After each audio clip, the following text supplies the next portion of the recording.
So in order to groom you as sales manager, you first need to become a salesperson. So we spent some time doing the selling process, and today we start with the new topic of sales organization. I'm still not sure whether the recording has started or not. Can anyone tell me?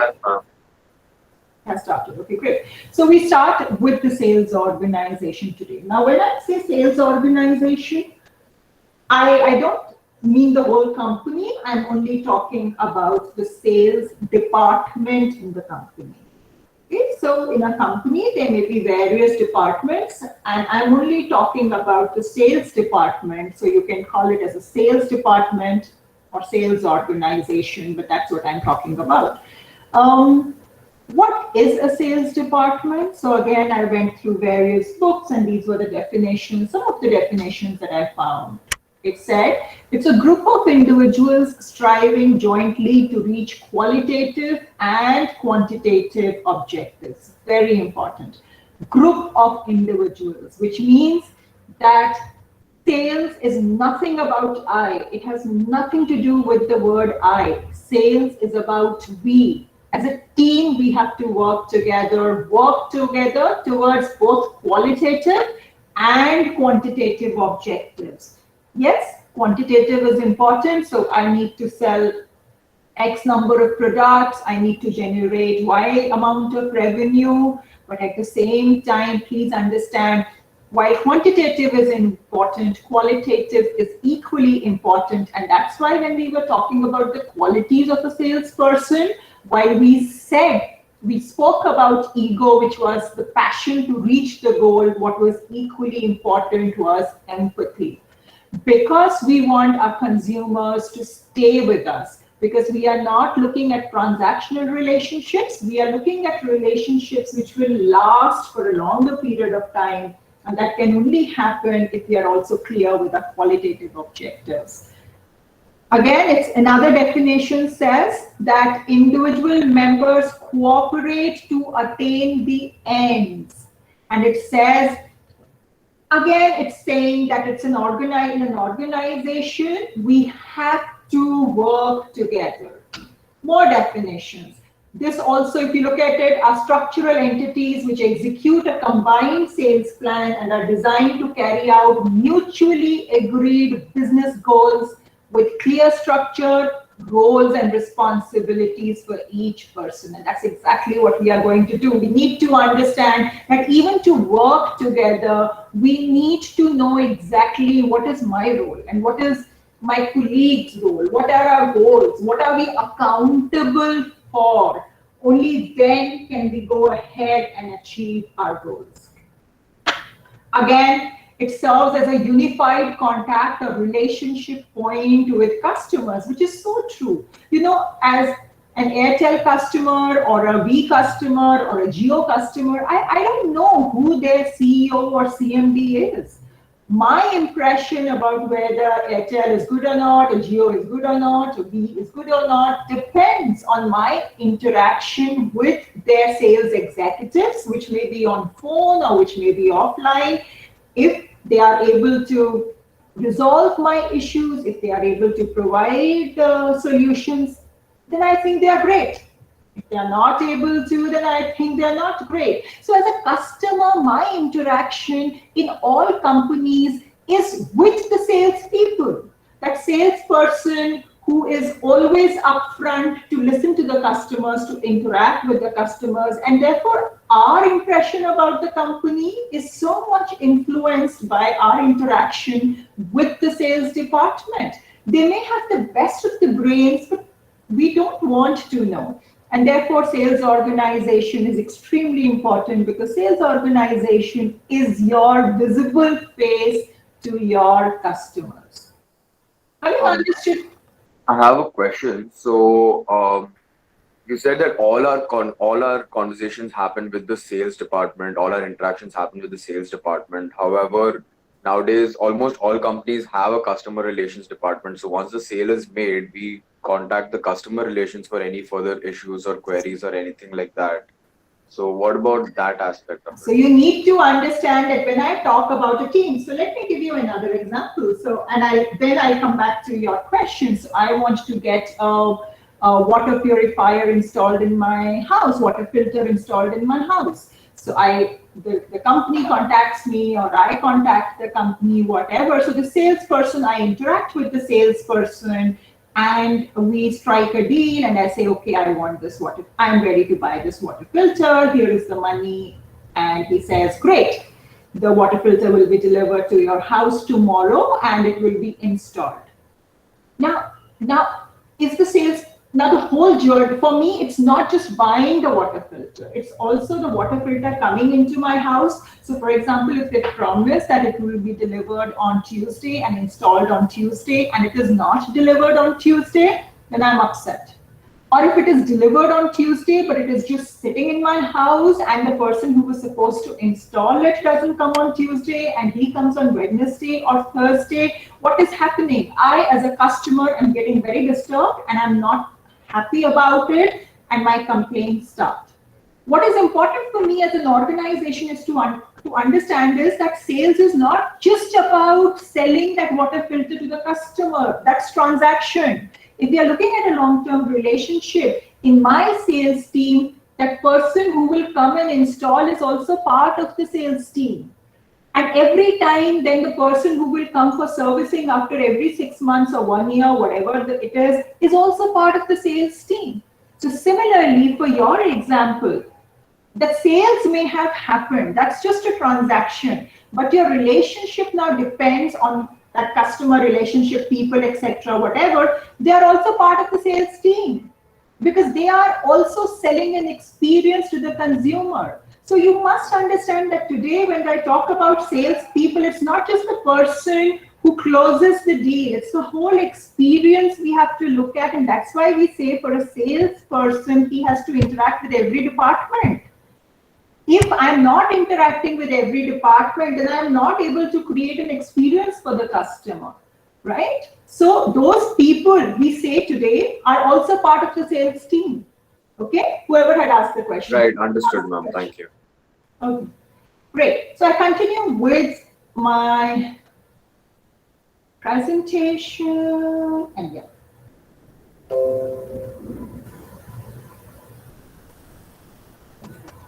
Yeah. So, why do we need a sales department or a sales organization? So, if you actually look into it, we need it for a number of reasons. The first, it helps us the development of specialists. Now, you would say, what do you mean by development of specialists? As I said, today, sales is not about that lone person. Today, sales is about a team, and therefore, we are all specializing in something. That person who's selling me the water filter has specialized in in interaction with the consumer. The person who will come and install that water filter has specialized in installing it in my house. The person who will come for servicing has been groomed to look after that. And therefore, it's a whole team which is working together with very clear roles. These clear roles also help us to ensure that all activities, necessary activities, are performed. A sales department helps us to coordinate with the other various departments. It helps us to define authority, which is very important. You know, I mean, in a sense, we all may be very dedicated to our jobs and we may all do our jobs very sincerely, and yet we need to be accountable. And therefore, when we say that we need to be accountable, there needs to be an authority, because everyone cannot give you a direction. Then it's going to be chaos. Direction has to come from a particular point only. And that is why we need to define authority, add or multiply everything. And what we do is we spend our time in a manner so that we value time, because time and effort is equal to money. Okay, what are the different kinds of sales organizations? So the first one, geographic sales organization. So what is geographic sales organization? So I have offices in north, south, east, west. Does it make sense? Of course, it does make sense. So for example, this. So you may have deputy general manager sales east, west, north, south. Sometimes, yes, it does make sense. So, for example, the example which I always give is of maybe fans. So, in North India, you do not really need fans in December and January. It's really, really cold over there. However, in South India, you need fans 24/7, 12 months a year. And therefore, the sales pattern in North will be different from the sales pattern in the South. Also, what would be different would be most probably the promotion, the kind of promotion we will do in North India versus in South. Maybe the company may not like to do promotion in the month of December, January, maybe. And maybe in the South, they want to do promotion throughout the year, whatever. So it's a geographic. So therefore, we have a North office and we have a South office. It also makes sense when we are talking about food, etc., because food of a particular region usually is very different from food of another region. And therefore, we have, okay, you will look after the food from western part of the country and so on. Right? So this is like geographic based. However, in some cases, we may not need geographic based. What we do is we have product based. So, for example, you may have 3 kinds of products, and therefore what you have is you have sales, you have the organization according to products. So so DGM sales is one DGM is looking after product 1, another is responsible for product 2, and the third is responsible for product 3. Now you would say, but why would they do this? Because why not geographical?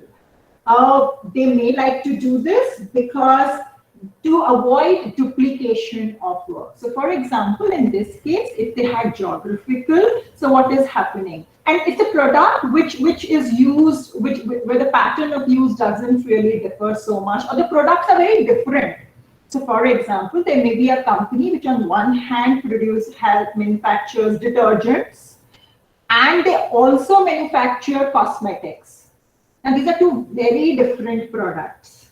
And then if you combine both the products under one person, under one department, what are you expecting from the salespeople? You want salespeople, we say that salespeople should be walking, talking encyclopedia of their product. Now, aren't you expecting too much from them? I mean, they have to be walking, talking encyclopedia of both detergents as well as cosmetics, and there is absolutely no similarity between the 2. And then if they are not able to deliver, we are going to be upset. So in such cases, what they do is you have product 1, product 2, and product 3. I will also show you examples. Then there may be a third case. So for example, let me take the case of our university.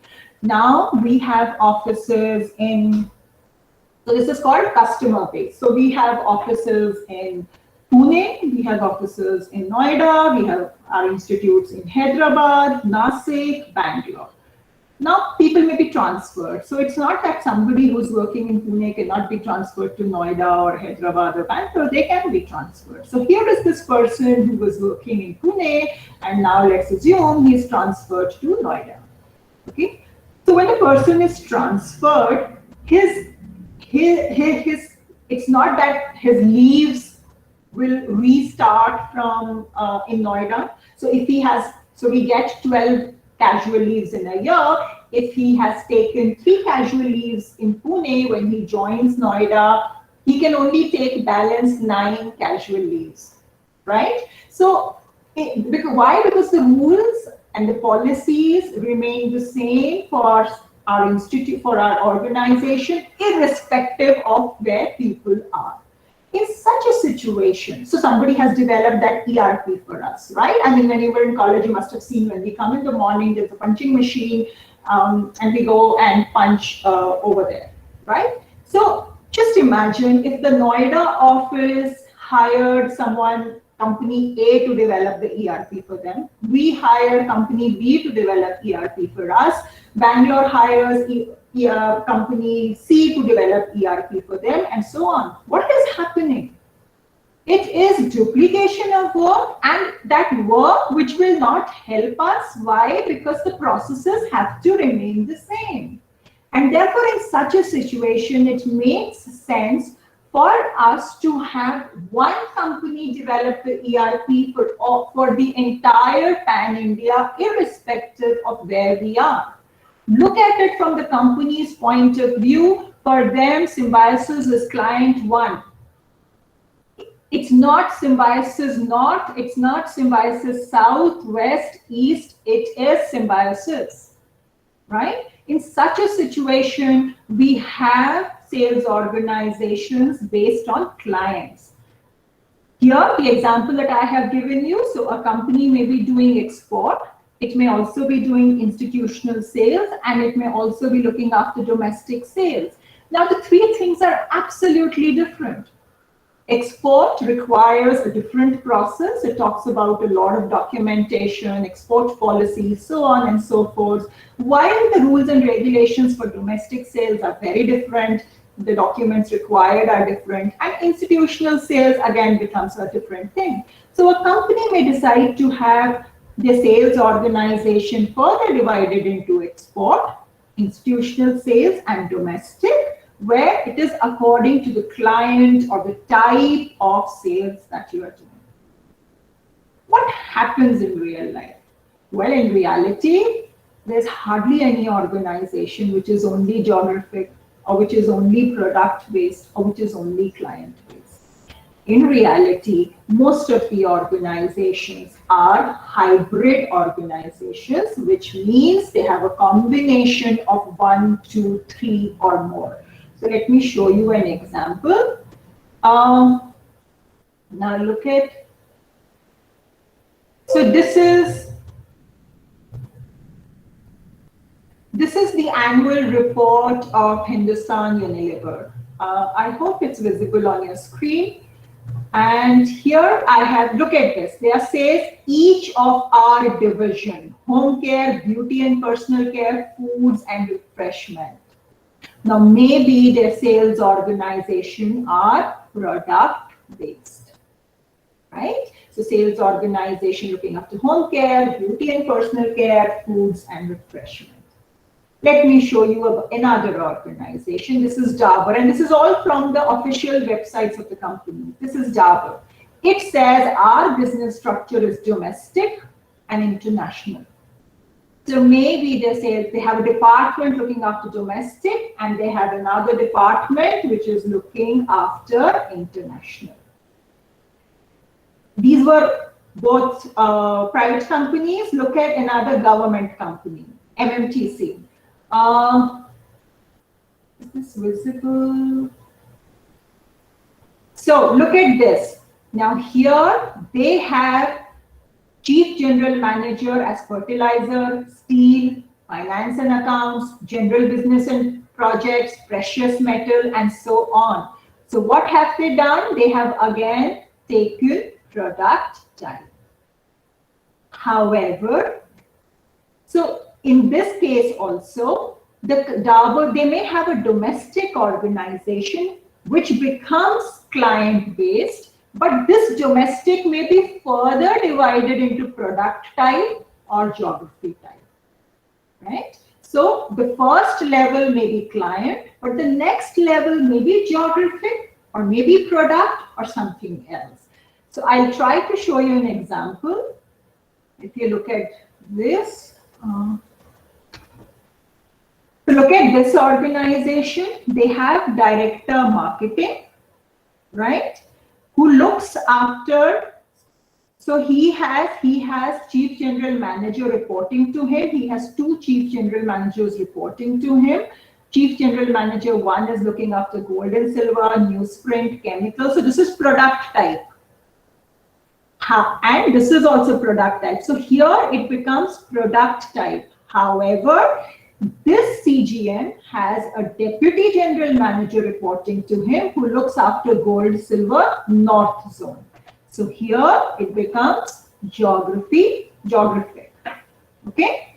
So this is a hybrid, and which is true for most of the organizations. One level may be geographic, next may become product, or the first level may be product and the next becomes geographic, or the first level maybe client-based, and the next becomes geographic, whatever. But usually there are no organizations which are purely geographic-based, or which are purely product-based, or purely only client-based. Now let me look at our own universities. So look at Symbiosis. Now when I look at Symbiosis International University, look at the faculty. What are we doing? We have faculty of law, management, computer studies, health sciences, media communication, humanities, engineering, and architecture and design. So we have 8 faculties. What is this? Product based, right? But what happens at the next level? So let me go to the next level. So I have just taken one example. So I haven't put all the faculties, I've just put 5. So this is product based. But next level, what is happening? They have SCMS Pune, we have SCMS Noida, we have SCMS Nagpur. We have SIBM Pune, SIBM Bangalore, SIBM Hyderabad, SIBM Nagpur. What does it become? It becomes geographic based. Yes? So at this point of time, let me end the class topic for today, because it's important that you first understand this before I go further and discuss about the life cycle of a sales organization, or the number of people we need in a sales organization. How do we define their roles? How do we make them accountable? At this point, maybe let me stop the recording and I will open the house for your questions and queries and discussion.